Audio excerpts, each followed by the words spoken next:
Hello, it's Mick Kelly here, and this is Itch. Hi. And he ain't nothing like you. On to drawing number 2, guys. So we're here with Itch, hanging out at Red Bull Records at the moment. Red Bull's been such a huge support for you, hey? Since basically you started doing the Itch project. Absolutely, yeah. They've been great. They kind of backed me and believed in me and have put up with my wacky ideas and backed some of them. So it's been a great home for me. It's the 4th label I've been on over the years. So it's definitely been the best home for me. So it's the 4th label in terms of the punk projects you're working on before as well? Correct, yeah. Okay, next drawing. Okay, what we got? 7.5 million rats in London. Oh man, that's a lot. Why do there have to be so many? Maybe you can use one of the thinner brushes to the left there. You think? Yeah, maybe you can. That's the trick. Yeah, make them wispy, and you've got to get some London stuff in there as well. Gosh, all right. London obviously draws a lot of influence from you. Are you originally from London Born itself? and bred, yeah. Yeah, whereabouts in London? I live in Hackney at the minute. I've lived in Hackney most of my life. I was born in South London, in Brixton, yeah. I was in, where did I stay? Broccoli for a little while. Oh, really? Yeah. That's an odd place to stay. Why Broccoli? Because it was cheap, but it had good chicken shops. So We have a lot of them. You have a chippy? You got a lot of chippies? I mean, chippies ain't actually as big a thing as the chicken shops. They're they're winning now. There was a chippy, I stayed in Stoke Newington for a while as well, and it was the most amazing chippy there. Yeah, is it? Yeah. Thought so. I know exactly the chippy you're talking about. Really? Yeah, I know the place. That's amazing. Yeah, I know exactly it. Yeah. I'm just gonna give up music and become an artist. This is beautiful. This is really Is that 7.5 million of them? Wait. We're getting there. So does London have a lot to do with the stuff you're talking about on the records? I think it does, because I think I can't help it.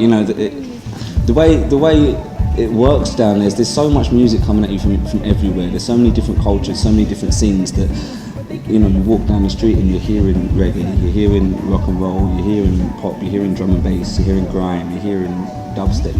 It does kind of just, it gets to a point where that becomes your music, So yeah, I think it's definitely influenced me. And in terms of, it's just it's such a dark and angry place. It's so great and miserable the whole time.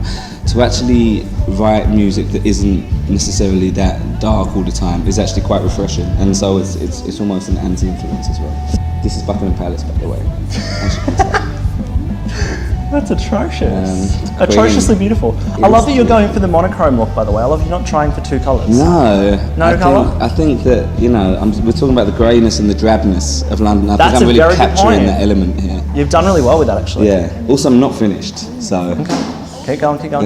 John Feldman, obviously a huge influence on the record and being the producer and all. I love that you name check him in one of the songs. You're like, Feldy, drop the beat. Right. It's really impressive. So how did you get hooked up with him? Because he's sort of because I know he did a lot of work with 5 Seconds of Summer, who are these Australian dudes that are killing us. Right, yeah, he did that. He did do those. The Itch record seems like a complete world away from the 5 Seconds of Summer. Right. In between doing the punk band and doing this, I was doing a spoken word poetry thing. And somebody just sent him a clip of me. I was just in a record shop in Glasgow, I think, doing a poem. And someone sent him a video of that, a YouTube video of that. And he just kind of went nuts for it and then called me up and was like, what's happening? And I said, I'm in this band, blah, blah, blah. And so he ended up producing my band's last album. And at the same time, because I was staying there at his house for 3 months, it was we ended up we wrote about 100 songs together. Wow. Yeah, for this album. That's amazing. So how did you whittle it down from 100 to how many, 12? We did 2 mixtapes originally, manifesto mixtapes, and then a lot of them, we just scrapped. But yeah, we wrote a lot. Yeah, we wrote a lot. We're both kind of workaholics, so it worked out nice. There's 2 particularly dark tracks on the record. There's is it From the Bottom of the Bottle? Bottom of the Glass, Bottom of the Glass. Yeah. That's a really intense song, man. Right. So you're sort of you're very unique in that you can really, really, really delve deep into your personality and just put it all on the line and not go too metaphorical as well. Right. I like that it's just very sort of raw.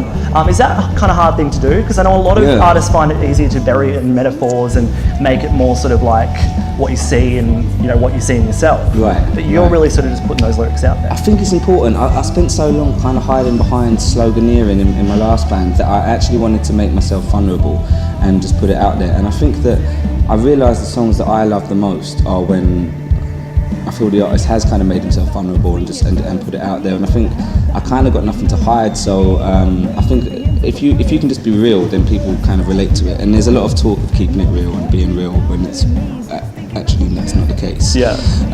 So I thought it would be refreshing and nice to kind of be a little more open, and put a bit more of myself out there. But it was certainly scary, like especially the track "Not My Revolution," which is kind of the most personal one I think I've ever done. Was really, really scary. It was very scary putting it out there. Because that's the one where you're done finally. Yeah. God, this is going to take us. And they serving